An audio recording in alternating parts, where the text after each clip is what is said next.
So, bottom of the hour, we're going to get started up. Welcome to another episode of Think with a Drink, the weekly webinar series brought to you by the Aries Foundation for Financial Education. The Money Hippie, right? You, dude.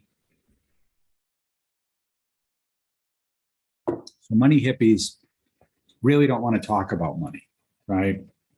It's almost like being allergic, money issues really just it's not their thing. They don't want to get into it, and they really don't want to ever get into any confrontation or anything dealing with money, right?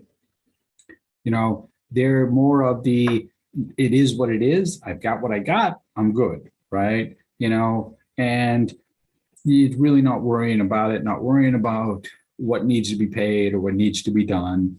And you really don't want to have money be that influence, right? You don't want to feel like, oh, gee, I'm doing something because of money, whether it's in a positive or a negative. You just sort of push it off to the side. The drawback is you tend not to take responsibilities for your money. So that puts you in a situation of being dependent on somebody else when it comes to your overall finances, right? And, for a money hippie, the idea is that you should have, and I'm not going to use the word budget because that's going to be, way too controlling for a hippie to deal with.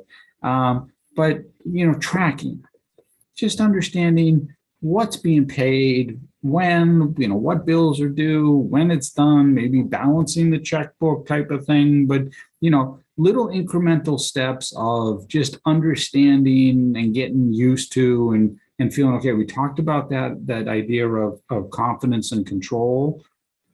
Some of that applies here with the hippie to say, hey, you need some of that control, to understand what's being spent, when it's being spent, how it's being spent, not necessarily to constrain you to a budget, but just so that you have an idea. And that way you can open up some conversation with whether it's a spouse, whether it's a significant other, about some of the spending, some of the money, what's happening and where it's going. It doesn't appear to be any questions in the chat box, though I'll probably come back to that once I stop the share for anybody on the call tonight, just because without Craig, it's tough for me to do this. But just know, you can go visit the website. It's www.ariesfoundation.org. Right? There's a contact us form on there, so you can reach out to us, but you can see all the different things we do. And then if you ever have a question, you can shoot us an email. It's info@ariesfoundation.org. And on that note, checking that, I'm going to stop my share and say, have a great evening.